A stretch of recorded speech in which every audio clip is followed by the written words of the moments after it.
मुरादाबाद के जिलाधिकारी मानवेंद्र सिंह की अध्यक्षता में पंचायत भवन सभागार में राष्ट्रीय पेंशनर्स दिवस के अवसर पर वरिष्ठ पेंशनर सम्मान कार्यक्रम एवं पेंशनर्स समारोह आयोजित किया गया। कार्यक्रम में प्रेम प्रकाश सक्सेना द्वारा पेंशनरों की समस्याओं से अवगत कराया गया।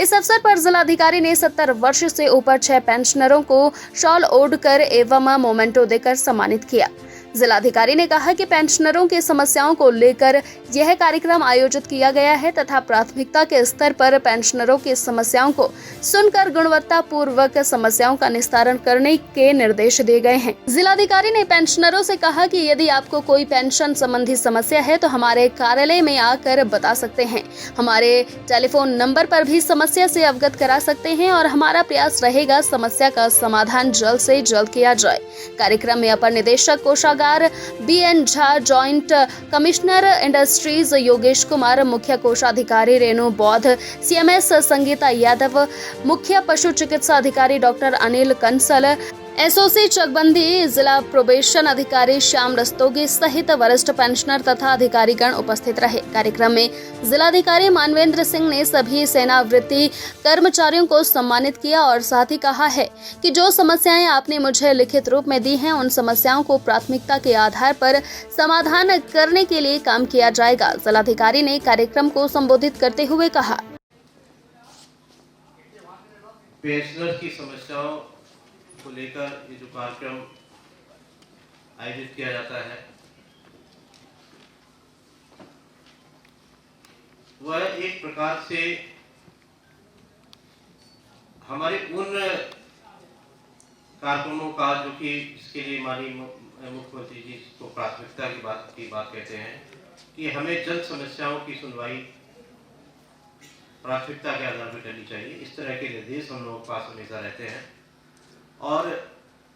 जितने भी इस तरह के फोरम हैं जहां पर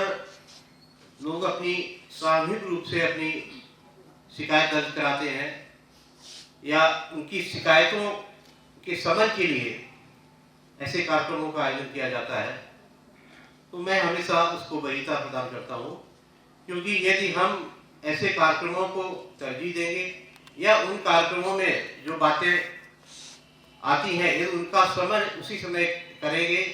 ये उनकी एक समग्र जो उनकी शिकायतें हैं, समग्र रूप से जो शिकायतें हमें प्राप्त हो जाती हैं, उसके निस्तारण से आगे की समस्याओं पर काफी कमी आती है और जो बात कही जाती है कि गुणवत्तापूर्वक निस्तारण,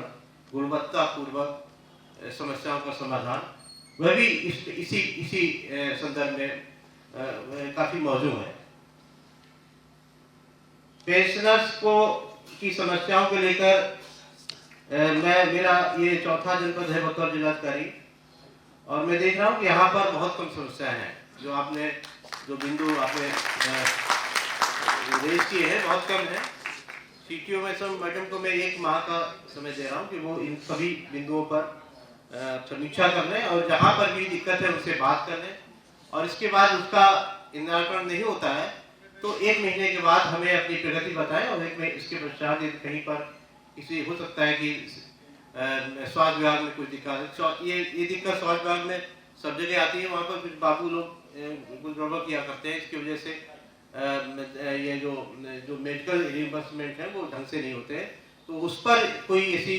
दिक्कत रहती है तो हम उसका अलग से इनसे बात करके उसका समाधान करने का प्रयास करेंगे। पेंशनर्स के प्रति हमें संवेदनशील इसलिए भी होना चाहिए कि उन्होंने विभाग में रहते हुए, देखिए कोई भी व्यवस्था है उसमें सब चीजें होती हैं, कुछ लोग बहुत अच्छा काम करते हैं, कुछ लोग अच्छा काम नहीं करते हैं, जिसकी वजह से विभाग बदनाम भी होते हैं। कुछ लोग अपनी लाइफ टाइम में बहुत समय तो बहुत अच्छा काम करते हैं, बाद में किसी फ्रस्ट्रेशन से या उन्हें जो लगता है कि अरे क्या किया हमने, फिर गड़बड़ काम करना शुरू कर देते हैं। ऐसी तमाम चीजें, तमाम विसंगतियां रहती हैं, लेकिन उन्होंने सेवाएं दी हैं,